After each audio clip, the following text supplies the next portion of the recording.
Magandang araw! Ako nga pala si Ginoong Saming, ang inyong guro sa araw na ito. Ngayon ay pag-uusapan natin ang mga pang-ugnay.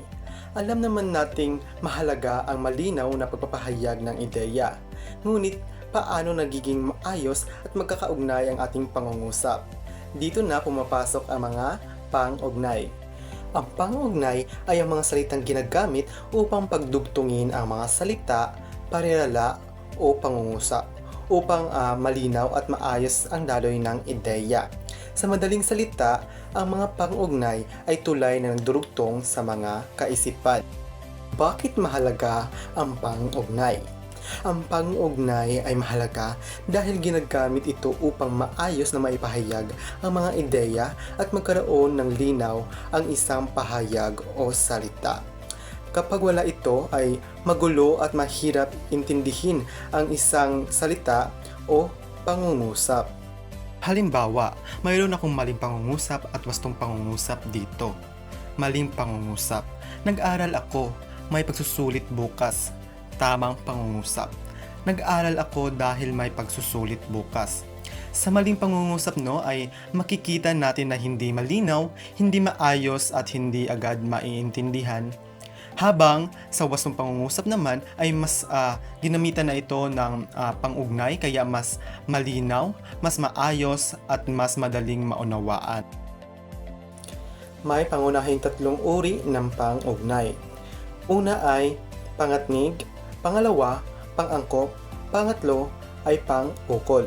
Isa-isahin natin ito upang mas maunawaan kung ano nga ba ang mga pang-ugnay. Una ay ang pangatnig. Ang pangatnig ay nagdurugtong ng salita, parirala o sugnay. Halimbawa, si Ana at si Ben ay nag-aaral. Mag-aaral ako dahil may pagsusulit bukas.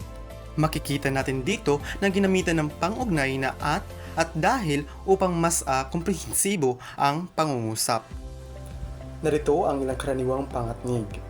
At, ngunit, dahil, kaya, kung, upang, at iba pa. Ngayon ay dumako naman tayo sa pangalawang uri nito. Ito ay ang pang-angkop.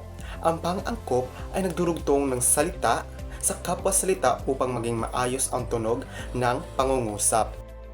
May tatlong uri nito. Una ay ang nang. Ginagamit ang nang kapag ang unang salita ay nagtatapos sa patinig. Halimbawa, mabuting bata. Pangalawa, G. Ginagamit kapag ang salita ay nagtatapos sa N. Halimbawa, masayang araw na nagiging masayang. Pangatlo, na. Ginagamit kapag nagtatapos sa katinig maliban sa N. Halimbawa, malinis na bahay. Narito ang halimbawa sa pangungusap. Siya ay isang mabait na kaibigan. Makikita natin na ginamitan ng pang-angkop na ang pangungusap na siyang nagpapaayos ng daloy ng salita. Pangatlo ay ang pang-ukol. Ang pang-ukol ay nag-uugnay ng pangalan o panghalip sa ibang salita sa pangungusap. Karaniwan itong nagpapakita ng lugar, oras, direksyon o layunin.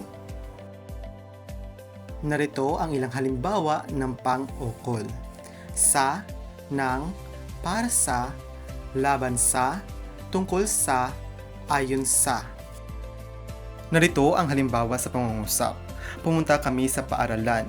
Ang regalong ito ay para sa iyo. Makikita natin na pinapakita ng pang-ukol na sa at para sa ang relasyon ng mga salita. Sa kabuuan, ang mga pang-ugnay ay mahalaga upang maging malinaw ang pagpapahayag ng ating ideya. Tandaan natin na ang pangatnig ay nagdurugtong ng salita o pangungusap. Ang pang-angkop ay nag-uugnay ng salita sa salita at ang pang-ukol ay nag-uugnay ng pangalan sa iba pang salita. Tandaan rin natin na kung ang pangungusap ay bahay, ang mga pang-ugnay naman ay nagsisilbing semento na nagdurugtong sa bawat bahagi nito. At yun lang, maraming salamat!